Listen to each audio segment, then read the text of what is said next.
What's up, y'all? Man, I'll tell you what, running these loads has been kind of cool. I was actually just talking to some people and they were taking videos of this stuff. I love the bigger stuff because it's a challenge, but they think it's so cool, like it's impossible. How can you do that? Whatever. And to me, this isn't even really that big of a load. I've done some that are a little bit crazier. It's legal height, okay?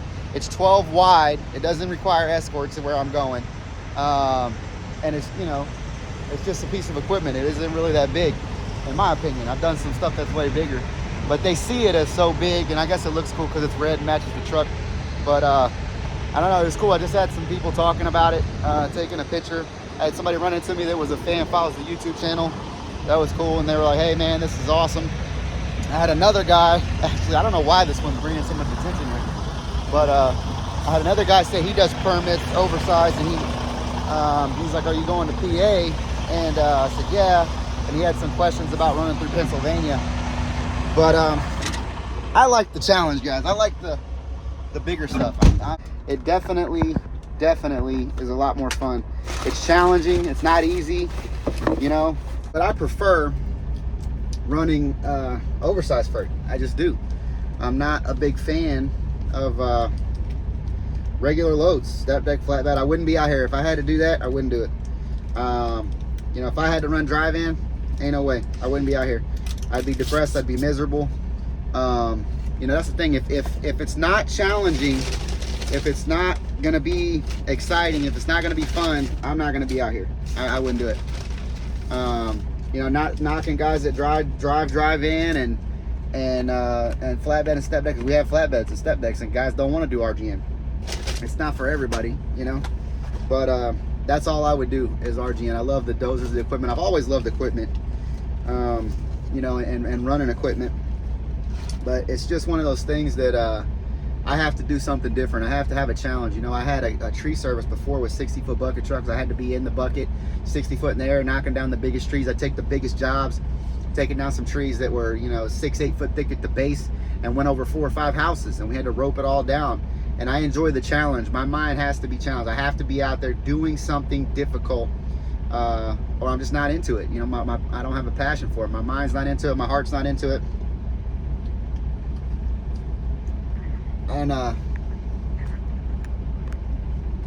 won't want to do it. And guys, I've done dry van. I've done reefer. I've personally drove reefers and drove dry van and drove flatbeds and step decks, and you know, flatbed and step deck wasn't bad. There was some stuff that was fun and different. I was able to do oversized on those.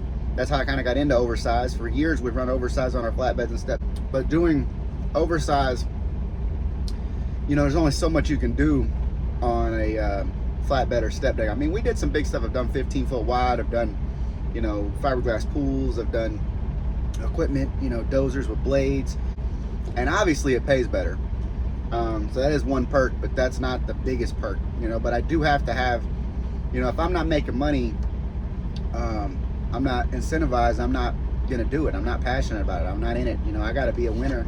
I gotta be making money, big money, in order for me to even consider doing stuff. Because you know, you have to value, you know, how when you're solving solutions or solving problems, you have to have a value assessed to what you think you're worth.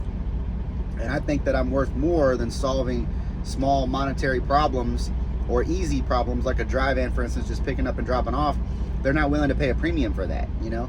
And my mentality is, if I'm gonna work, I'm gonna solve a harder problem because I know I can make more money, and I know I can get compensated for what I feel I'm worth. This is why I have a passport in my bag. This is why I have a TWIC card in my bag. This is why I have the equipment to do the job I need.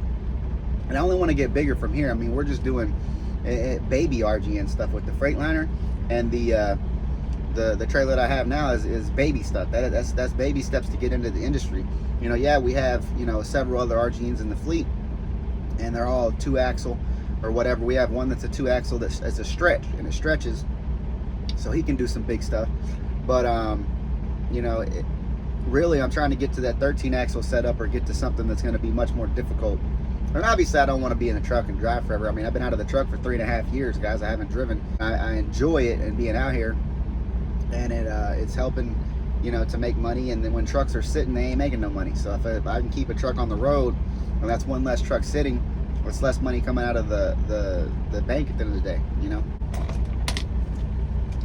If, you know, I had a guy on YouTube comment on there and say, you know, I got out of it because I made a video as a response to Hot Shot Benny talking about everybody, YouTubers getting out of Hot Shot. A guy commented on there and said, I got out of it because I seen more and more fleet owners making videos and talking shit from the seat of a truck instead of an office. And I don't know if he was taking a shot at me or some of these other guys maybe that are back in the truck. But I don't think that he really thought that out. That maybe, you know, when you run a business or an entrepreneur, sometimes you got to get back in the truck. And he's like, if that's the price I had to pay, fuck that, I wouldn't do it. I'm happy to do it. I'm not going to sit here and be like, oh, you know, it's all great and dandy being away from the family. But I'm happy to do it. I'm happy to get out here. And it keeps, you know, it keeps things fresh, man.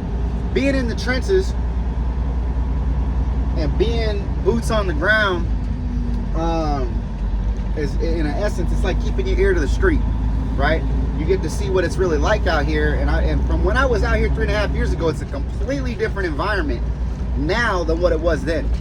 So if you want to be helping people or consulting to people, you need to be doing it on now time and not have a mindset or mind frame of what it was like before, trying to speak on what it is now. It's not gonna be the same. You're not, you know, it's apples to apples, not, you know, apples to oranges, right?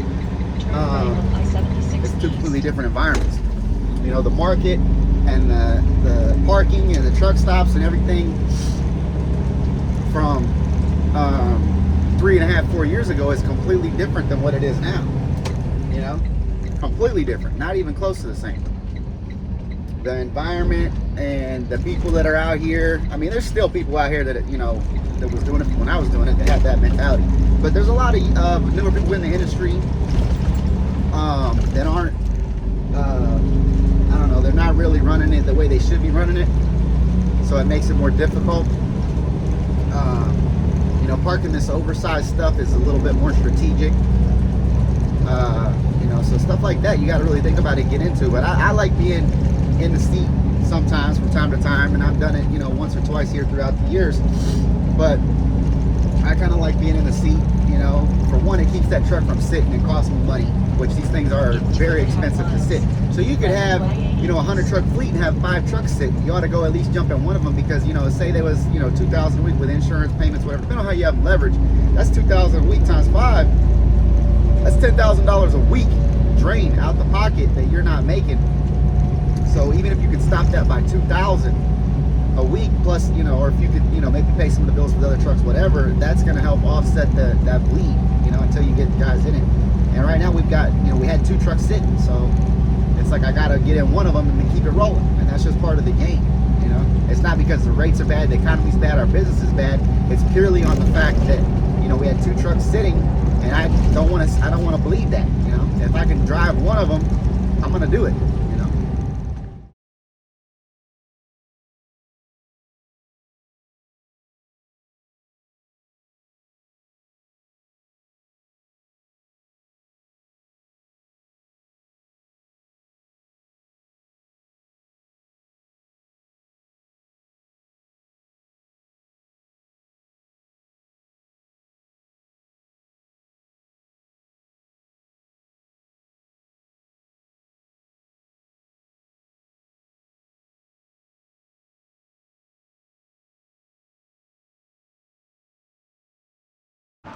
Man, that was cool. We got that dropped off.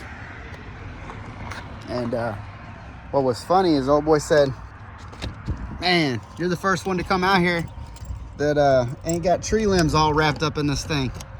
You had to come down through a national forest there on the permit, which was odd, to get some fuel to get to where I needed to go.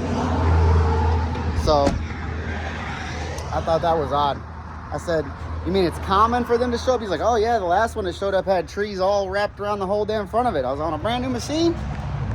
He said, yeah. I said, well, that ain't good. And he said, yep, happens all the time. getting a little fuel, headed to the next pickup, which is gonna leave us in Alabama somewhere. Get to head it home. So we'll see how that goes. But yeah, that was a nice little haul. It was fun. I just can't believe that he said that it was normal for them to show up all messed up. Is that what the industry's come to? You can't get good service? People just smacking trees. They don't know what the hell they're doing. It's a shame. But now when you got Mr. Get the fucking job done, we just get it done. That's it.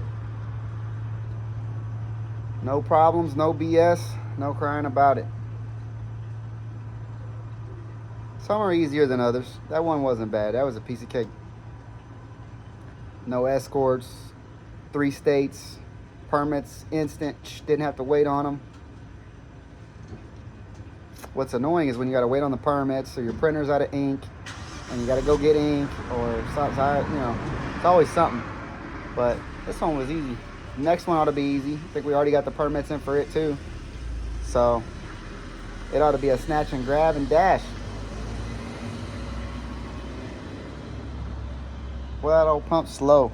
It ain't like the Pilot or Fly J or Low. That thing is doot, doot, doot, doot, doot, doot. There wasn't much out here. I didn't really have a choice. Out in the middle of nowhere. It's beautiful out here though. Mifflinsburg, Pennsylvania. Came out to Hoover Tractor. Shout out to those guys. They were cool. Got me unloaded quick.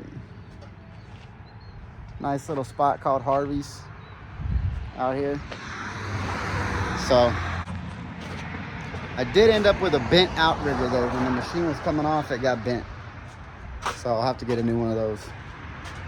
That's no bueno.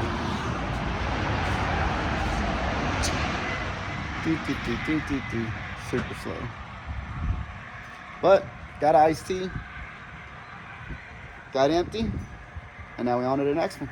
Let's go.